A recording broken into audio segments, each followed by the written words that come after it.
Hello everyone, चलिए अब हम आगे बढ़ते हैं अपने तीसरे स्टेप में। जो हमारा तीसरा फेज है वो है मेटाबॉलिज्म। हमने दो चीज पढ़ ली है अभी तक, एब्जॉर्प्शन और डिस्ट्रीब्यूशन अभी तक हम देख चुके हैं। अभी हमारा तीसरा जो स्टेप है वो है मेटाबॉलिज्म।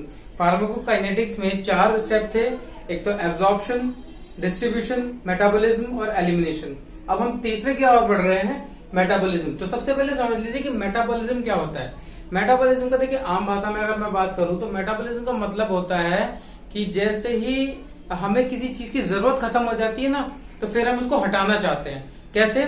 जैसे कि हमने ड्रग ली, हमने अपनी बॉडी में ड्रग ली और ड्रग लेने के बाद उसका फार्माकोलॉजिकल एक्शन आया। अब हम ये चाहते हैं कि वो हमारी बॉडी से एक्सक्रीट भी हो जाए, क्योंकि अगर वो एक्सक्रीट नहीं होगी तो वो साइड इफेक्ट या एडवर्स ड्रग रिएक्शन दे सकती है या टॉक्सिक इफेक्ट प्रोड्यूस कर सकती है, और वो करती रहेगी अगर वो नहीं हटेगी तो, या उसका मेटाबॉलिज्म नहीं होगा तो मेटाबॉलिज्म क्यों जरूरी है? मेटाबॉलिज्म इसलिए जरूरी है कि जब तक हमें दवाई से फार्माकोलॉजिकल एक्शन चाहिए तब तक तो हम उसे अपनी बॉडी में रखेंगे।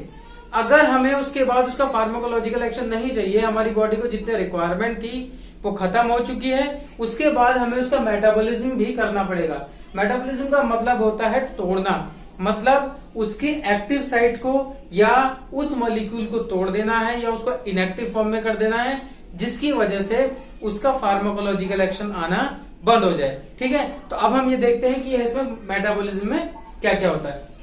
तो सबसे पहले देखिए, जो मेटाबॉलिज्म है वो मेटाबॉलिज्म 2 चीजों पे काम करता है। वो उसका जो काम करने का तरीका है वो 2 स्टेप पे है। सबसे पहला जो स्टेप है वो है ये कि वो एक्टिव ड्रग जो होती है, जो ड्रग का एक्टिव फॉर्म है जिसकी वजह से फार्माकोलॉजिकल एक्शन उत्पन्न हो रहा है हमारी बॉडी में, वो क्या कर देगा? उसको इनएक्टिव कर देगा। अगर मैं किसी ड्रग को इनएक्टिव फॉर्म में कर दूं या उसकी साइट को ही चेंज कर दूं, उसके शेप को चेंज कर दूं, तो वो एक्शन देना बंद कर देगा।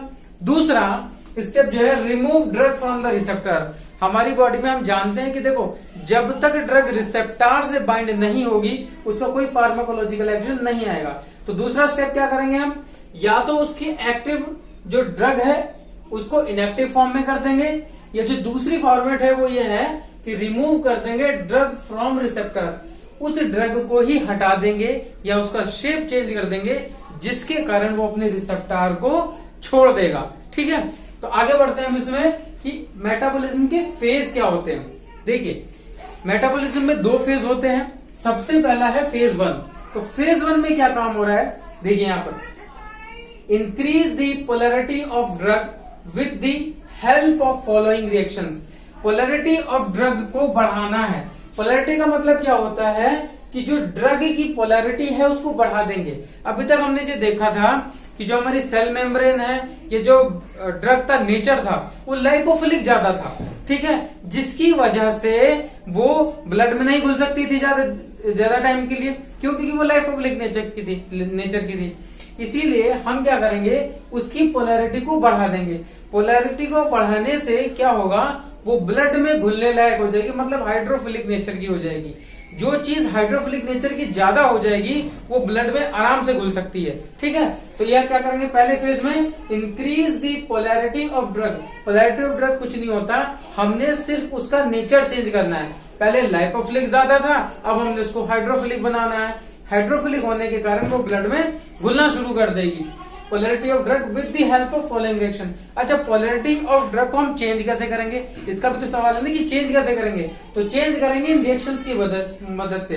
ये रिएक्शंस यहाँ लिखी हुई है, ऑक्सीडेशन रिएक्शन कराएंगे, रिडक्शन कराएंगे, या नाइट्रेशन करा सकते हैं, हेलोजिनेशन करा सकते हैं। ये सारी रिएक्शन उसकी पोलैरिटी को बढ़ा देगी, मतलब उसकी हाइड्रोफिलिसिटी को बढ़ा देगी, जिसके कारण वो ब्लड में आराम से घुल सकता है। देख लीजिए यहाँ, देखो ये हमारा रिसेप्टर है, ये ड्रग है, और ड्रग हमारी जुड़ी हुई है रिसेप्टर से। जब तक हमारी ड्रग रिसेप्टर से जुड़ी रहेगी उसका फार्माकोलॉजिकल एक्शन आता रहेगा। लेकिन एक समय के बाद जब हमें फार्माकोलॉजिकल एक्शन नहीं चाहिए तब हमें मेटाबॉलिज्म की तरफ जाना पड़ेगा।